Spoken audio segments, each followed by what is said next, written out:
कहानियों का शहर। लेखक हैं रुक्मणी बनर्जी, बिंदिया थापर। अनुवादन किया है अनु मलिक ने। कहानियों का शहर। एक नन्ही सी लड़की और दीदी के शहर में कहानियों की बाढ़ आ गई। उनका शहर कहानियों का शहर कैसे बना, यह भी एक कहानी है। चलिए हम आज अपनी कहानी शुरू करते हैं कि ये कहानियों का शहर हमारा किस तरह बना है, क्योंकि हमें जानना बहुत जरूरी है कि हमारा जो शहर है कहानियों का, ये किस तरह बना है। चलिए हम देखते हैं हमारे कहानियों का शहर कैसे बना है। बहुत बड़ा, काफी बड़ा शहर है, जिसमें बिल्डिंगे हैं, लोग हैं, मार्केट है, सब कुछ है और सब कुछ वहाँ पे काम चलता है। मीमी एक छोटी सी लड़की थी जो एक भीड़ भाड़ वाले शहर में रहती थी। उसे कहानियां बहुत पसंद थी, पर उसे कहानियां सुनाने के लिए किसी के पास समय नहीं था। मीमी ने माँ से कहानी सुनाने के लिए कहा तो माँ बोली, मुझे काम करना है। पापा बोले, मैं तो अखबार पढ़ रहा हूँ। भाई कहने लगा, देख नहीं रही हो, मैं क्रिकेट खेल रहा हूँ। उसके पड़ोसी ने कहा, मुझे कुछ सामान खरीदने मार्केट जाना है। स्कूल में टीचर ने कहा, नहीं नहीं, चलो पहले जोड़ घटाने के कुछ सवाल हल करो। मीमी ने जिससे भी कहानियां सुनाने की बात कही, उनके पास कहानियां सुनाने की फुर्सत नहीं थी। किसी के पास मीमी के लिए समय नहीं था, कहानियों के लिए तो बिल्कुल भी नहीं था। एक दिन दीदी मीमी के स्कूल आई। दीदी टीचर नहीं थी और वे पढ़ाती भी नहीं थी। वे बच्चों से तो बड़ी थी, लेकिन टीचरों से ही छोटी थी।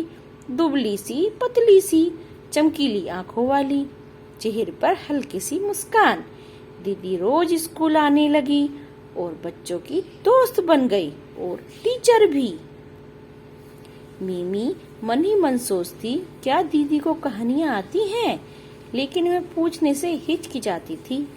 एक दिन शर्माते हुए वह दीदी के पास गई और बोली, क्या आपके पास थोड़ा समय है? क्या आप मुझे कहानी सुनाएंगी? दीदी ने उसे ध्यान से देखा, सिर से पैर तक, पैर से सिर तक, सीधे मीमी की आंखों में। वे मुस्कुराई, हाँ हाँ क्यों नहीं, तुम्हें कैसी कहानियां पसंद है? मीमी थोड़ी घबराई, उससे कहीं किसी ने ऐसा सवाल नहीं किया था। सोचते हुए उसकी आंखें गोल हुई, क्या आप शेर की कहानी सुनना पसंद करेंगी? दीदी स्कूल के बरामदे में बैठ गई। उन्होंने एक छोटे से शेर के बारे में कहानी शुरू की, जो जंगल में घूमते घूमते खो गया था। शाम होने वाली थी और वह परेशान था। मीमी चुपचाप सुन रही थी। उसे सिर्फ दीदी की आवाज सुनाई दे रही थी। उसे लगा जंगल में विशाल पेड़ों की टहनियां हवा में हिल रही हैं, ऊंची ऊंची घास सरसरा रही हैं, नन्हे शेर के बाल मुलायम थे। मीमी के दोस्त आसपास खेल रहे थे। दीदी क्या कह रही है, वे भी कहानी सुनने लगे। थोड़ी ही देर में मीमी की कक्षा घेरा बनकर खड़ी हो गई। वे भी मन लगाकर सुन रहे थे और कहानियों की जिद कर रहे थे। मीमी और उसके साथी और स्कूल के टीचर को अब पता चला, दीदी बहुत अच्छी कहानियां जानती हैं। बंदरों और चिड़ियों की, भयानक कुत्तों की, चालाक बिल्लियों की, मछलियों की, नदियों की, गहरे समुद्रों की कहानियां, ऊंचे ऊंचे पहाड़ों और हरी भरी घाटियों की, रहस्यमय रोमांच की कहानियां, भूतों और राक्षसों की कहानियां, राजाओं और सुंदर रानियों की कहानियां, बड़े बड़े शहरों और छोटे छोटे गांवों में रहने वाले बच्चों की कहानियां, जब डर लगे तब के लिए कहानियां, जब दुख हो तो तब आंसू पोंछने के लिए कहानियां, ढेरों ढेर कहानियां। दीदी को सब कहानियां आती थी। वो बहुत प्यारी सी थी, बच्चों को प्यार करती थी। मीठी मीठी बातें करके सब बच्चों से मीठी मीठी कहानियां सुनाती थी। वो सबसे घुल मिल जाती थी। आपकी भी कोई ऐसी दीदी है ना जो आपसे घुल मिल जाती हैं, आपसे प्यार करती हैं, आपसे बातें करती हैं? मेरे पास तो हैं, आप जरूर लिखकर बताना। हर रोज मिमी और उसके दोस्त दीदी के पास बैठ जाते, शुरू हो जाती कहानियां। दूसरे बच्चे भी आने लगे, स्कूल के टीचर आते थे, पास के स्कूल बच्चे आते, जो बच्चे स्कूल नहीं थे वे भी आने लगे, जिन बच्चों ने पढ़ना छोड़ दिया वे भी आते, जो अभी बहुत छोटे थे स्कूल जाने लायक नहीं थे वो भी आते थे। जिनको जगह मिली जाती वे वहां बैठ जाते, कुछ खड़े होकर कहानियां सुनते रहते।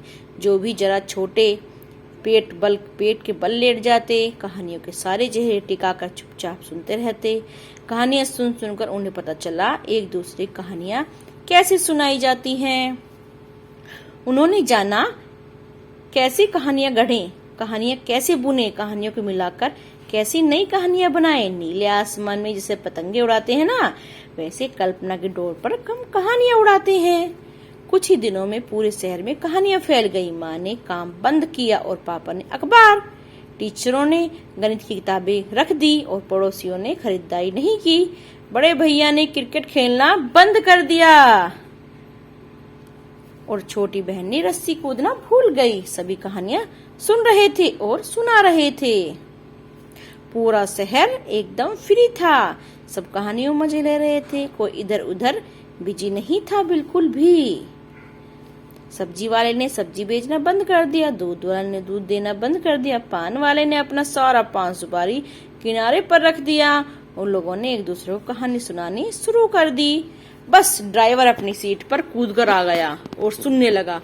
बस के सारे यात्रियों के साथ बैठकर उन्हें कहानियां सुनाने की ऐसी जल्दी मची, कंडक्टर अपना बैग, टिकट, पैसा बस भूल गया सब कुछ। शहर में ट्रेन चली नहीं क्योंकि सारे ड्राइवर कहानियों में खोए हुए थे।